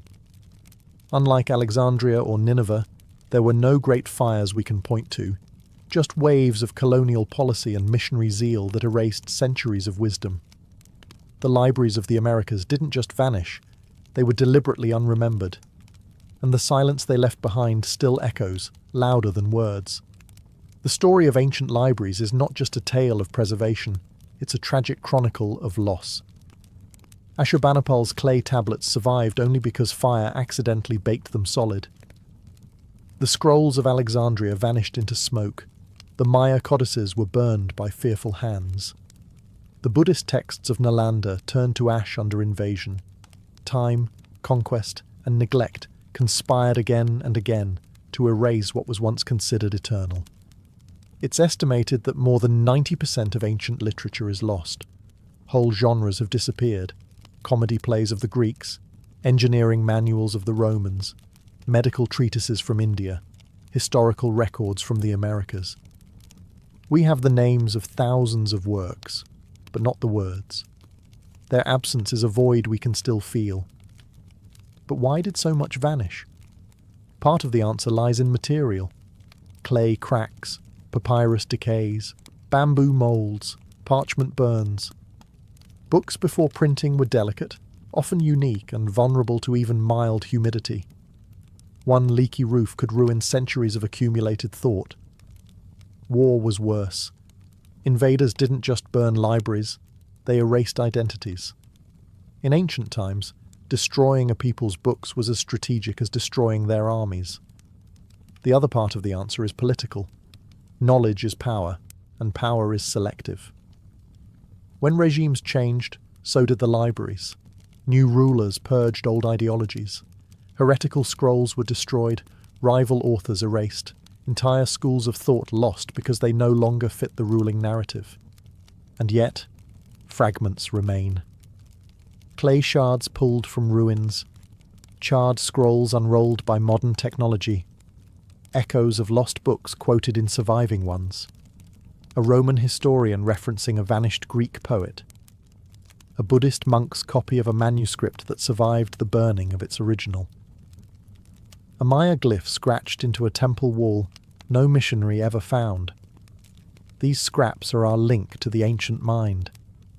They remind us that knowledge is never truly safe, but also never entirely gone. Libraries may burn, but ideas migrate. They survive in translation, in memory, in adaptation. Today's digital archives, satellite backups, and global databases are our attempt to defy that long history of loss. But the lesson is still relevant. Preservation is not a one-time act. It's a responsibility. And every time we open a book, ancient or modern, we're helping ensure that memory, once nearly extinguished, continues to burn. Rapanui, better known to the outside world as Easter Island, sits in the middle of the South Pacific, over 2,000 miles from the nearest continental shore. Isolated, windswept, and hauntingly quiet, the island measures only about 63 square miles, but it holds one of the greatest enigmas of ancient engineering, the Moai statues. There are nearly 1,000 of them, towering stone figures with heavy brows, long noses, and pursed lips, all standing or fallen across the island. Most face inland, their backs turned to the sea, as though watching over the land. Many are half buried in the earth, their full bodies hidden beneath centuries of soil.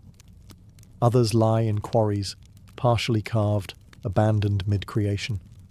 Their very presence provokes wonder, awe, and 100 unanswered questions. Why were they built? Who carved them? How were they moved? And why did the people who created them eventually stop? These are the mysteries that have haunted explorers, archaeologists, and storytellers for generations. To outsiders, Easter Island seemed like a riddle frozen in volcanic stone. But to the Rapa Nui people, the island is no mystery at all. It's home. The Moai are not relics of a lost civilization. They are their ancestors. Though the first written accounts came from Dutch explorer Jacob Roggeveen in 1722, the history of the island stretches back centuries earlier, when Polynesian voyagers, navigating by the stars and waves, first settled this remote paradise. They named it Rapa Nui, meaning Great Rapa, and built a society rooted in deep spiritual tradition, clan identity, and a sacred connection between the living and the dead. The Moai were carved not as idols to be worshipped, but as living vessels of ancestral mana, spiritual energy. Each one represented a deified chief or important ancestor, standing watch over their descendants. The statues weren't just art. They were guardians, mediators between the heavens and the soil. But time, like the sea, is relentless. By the time European sails appeared on the horizon, the island's society had changed. The statues were toppled, the forests were gone, and what remained was a whisper of what once stood tall. And so Rapa Nui became a question mark in stone, its meaning not lost, but buried under centuries of silence. Long before the Moai stood sentry over the island's hills, the land was untouched, lush, forested, and silent, with only the cries of seabirds echoing over its volcanic slopes. Then, sometime between 800 and 1200 CE, a fleet of Polynesian canoes arrived. These voyagers, masters of the ocean, had navigated thousands of miles using nothing but the stars, ocean swells, and the flight patterns of birds. They came from the Marquesas or Mangareva, bringing with them not just people but pigs, chickens, taro, bananas, and sweet potatoes. Everything needed to build a new world. To land on Rapa Nui was to touch the edge of the earth. It is one of the most remote inhabited islands on the planet, and yet these settlers brought with them a fully formed culture, elaborate social structures, oral history, deep spiritual beliefs, and a tradition of monumental stonework. Over time, the island was divided into clans, each controlling different territories, and each anchored by a sacred ancestor figure, an idea that would soon be immortalized in stone. The early Rapa Nui people thrived. Archaeological evidence shows they built villages, cultivated crops in rock gardens to trap moisture, and raised chickens in stone enclosures. Their society was highly organized, ruled by ariki, chiefs, who wielded both political and spiritual authority. Life on the island revolved around the worship of ancestors, who were believed to influence everything from harvests to weather. This ancestral reverence would eventually manifest in the most iconic way possible, the carving of the Moai. It's important to understand that Rapa Nui was not a lost or primitive culture. It was deeply sophisticated, adapted to its harsh and limited environment, and built on a strong sense of continuity between the living and the dead. the settlers brought more than tools. They brought meaning. And it was this spiritual worldview that shaped the decision to begin carving giants. But for now, in these early centuries, the island was in balance. Forests still covered the land. The sea provided fish. The soil was rich. The first Moai were still generations away, but the foundation had been laid, both culturally and spiritually, for what would become one of the most extraordinary sculptural legacies on Earth. The story had only just begun. At the heart of Rapanui's sacred geography lies Rano Raraku, a volcanic crater with steep slopes and soft carvable stone.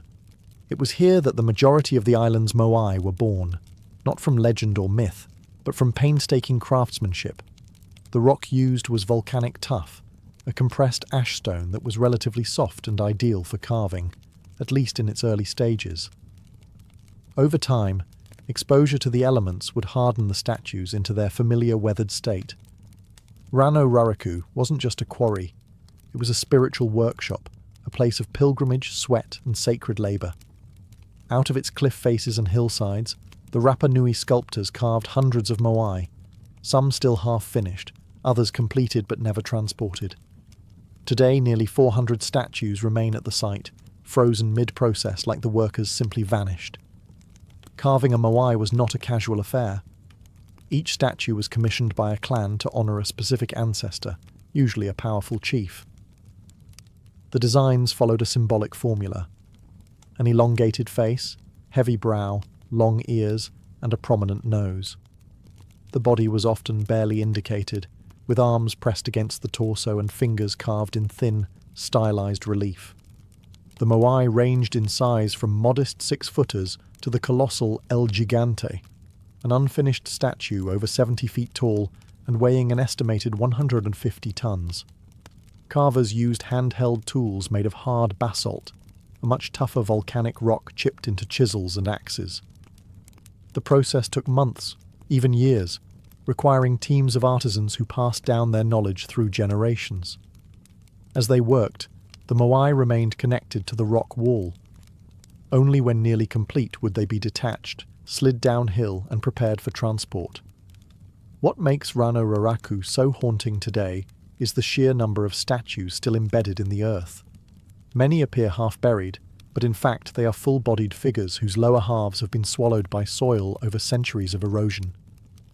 It creates the eerie illusion that the Moai are sinking, when in truth they've been standing patiently, neck-deep in time. This crater was the womb of the island's giants, and it was here that stone and spirit met, where human hands shaped volcanic ash into eternal ancestors. One of the most intriguing features of the Moai is not how they were carved, but where they look. Nearly every Moai statue on Rapa Nui faces inland, away from the ocean. This was no accident. The Moai weren't meant to watch the waves, they were watching the people. Each statue stood on a stone platform called an ahu, a ceremonial site that served both as a foundation and often as a burial place for the individual the Moai represented. These ahu dotted the island's coastlines like spiritual outposts, anchoring each clan's territory and pointing toward the heart of their communities. The Moai, in essence, stood as guardians, embodying powerful ancestors who watched over the villages and offered spiritual protection. To the Rapa Nui people, the Moai were more than sculptures. They were living presences, containers of mana, a sacred energy believed to reside in gods, chiefs, and revered dead. Once erected, a Moai was thought to channel mana into the land, ensuring fertility, good harvests, and the well-being of the clan. They weren't just memorials. They were active participants in daily life, mediators between the spiritual and physical worlds. The Moai's features were intentionally exaggerated to reflect both idealized ancestry and divine authority. The deep-set eyes, high cheekbones, and long noses were visual metaphors for wisdom, strength, and sacred lineage. The long ears may have symbolized the elite class, while the statue's stoic expressions evoked a calm, eternal vigilance. Some Moai were also topped with large red stone topknots called pukau, quarried from a different volcanic site, Puna Pau. These cylinder-shaped additions may have represented hairstyles or ceremonial headdresses, further marking status and reverence. Originally, the statues also had inlaid coral eyes with obsidian or red scoria pupils, giving them a far more lifelike and intense presence than the empty eye sockets seen today. When the eyes were added during ceremonies, the moai were said to see for the first time, transforming from stone to sacred. The inland gaze of the moai reveals the heart of Rapanui spirituality. These statues were never built for outsiders. They were built for the people, facing their descendants, silently watching generation after generation come and go, immovable, unblinking, eternal. How do you move a 30-foot, 80-ton stone statue without wheels, cranes, or metal tools across miles of rough terrain?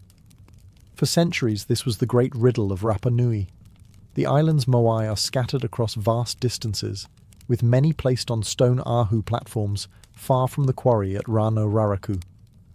Early theories included dragging them on wooden sledges or rolling them on logs, ideas that raised even more questions, especially considering the island's severe deforestation. Others, more fanciful, suggested alien intervention or levitation through spiritual power. But the true answer may lie in the island's own oral history. According to Rapanui legend, the moai walked to their destinations. At first glance, this sounds like myth, but in recent years, researchers have taken this idea literally and successfully. In 2012, archaeologists Terry Hunt and Carl Lipo conducted a remarkable experiment. Using ropes and teams of people positioned on each side of a replica moai, they managed to rock the statue forward in a controlled, upright manner, like shimmying a heavy refrigerator. The key was balance, rhythm, and coordination. In this way, the moai could have been transported standing up, just as the legends described. No logs, no dragging, no science fiction, just human ingenuity and tradition.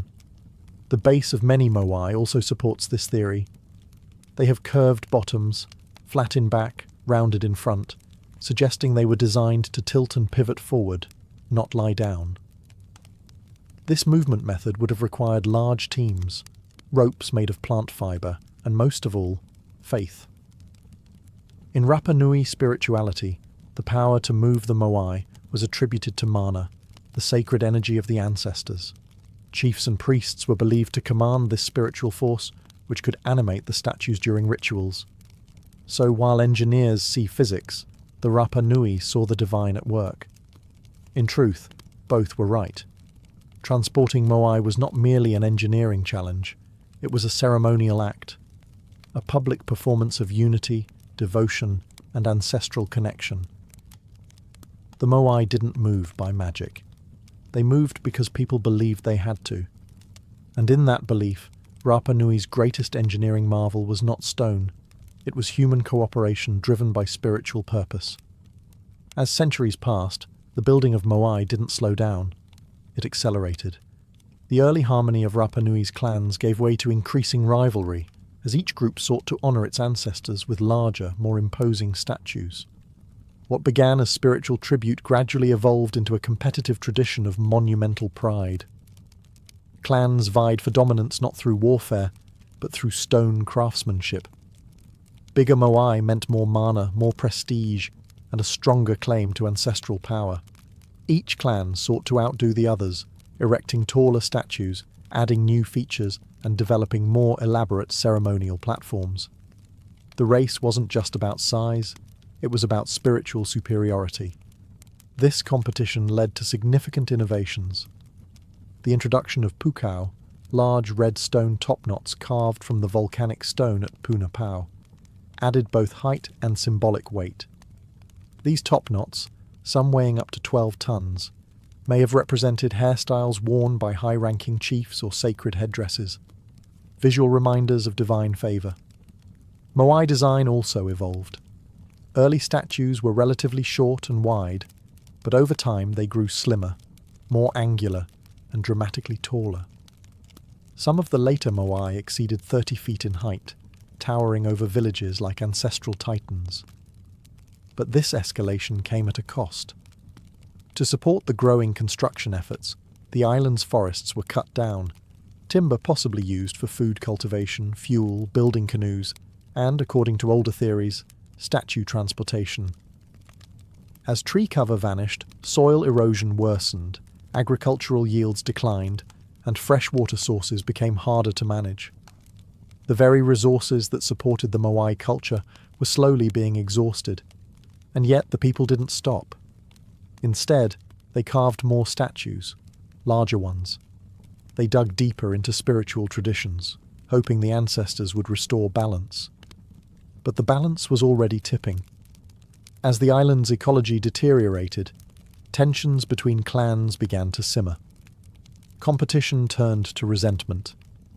The collaborative spirit that had once moved giants was cracking under the strain of survival. The golden age of Moai building had become a burden, but to stop building was unthinkable. The Moai were more than symbols. They were the heartbeat of Rapanui's identity. So the islanders continued, carving devotion from stone, even as the earth beneath them thinned. A spiritual arms race was underway, and no one could afford to lose. By the 17th century, the unthinkable had happened. Rapanui was unravelling. The very system that had once unified the island, ancestor worship through Moai construction, had pushed its resources to the breaking point. The forests were gone. Without trees, there were no canoes for deep-sea fishing, no wood to build or cook, and no shelter from the island's harsh sun and winds. The rich volcanic soil, once protected by roots and shade, had eroded. Crops withered. Fresh water became scarce. And yet, even as survival became difficult, the statues kept coming. Larger, more elaborate, more demanding of labour. The spiritual engine of the island had no brakes, but soon the people did something drastic. They stopped erecting the Moai. Some statues were abandoned mid-transport, left lying along ancient roads like forgotten giants. Others were half-finished at the quarry, their chisels frozen in time. The spiritual arms race had reached its limit. The ancestors could no longer provide what the earth could not sustain. Then came the topplings. Archaeological evidence shows that, beginning in the late 1600s, Moai across the island were deliberately pushed over, their necks snapped, their faces shattered. This wasn't the work of nature. It was human conflict. Clans began warring over land, water, and prestige.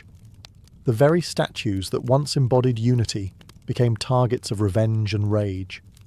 Oral traditions describe this period as the rise of the Huri Moai, the time of statue toppling.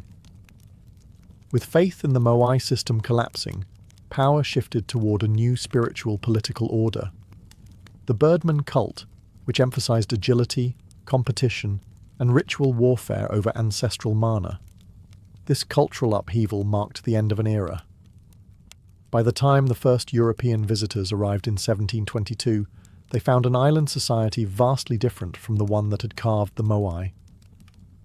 None of the statues were standing on their platforms. The once vibrant spiritual system was broken, and the people were struggling to survive in a deforested, divided land. The downfall of Rapanui wasn't caused by a single event. It was a slow-motion collapse, triggered by environmental exhaustion, social competition, and a spiritual system that couldn't adapt quickly enough. What remained were toppled gods in stone, staring up at the sky, as if asking how it all went wrong.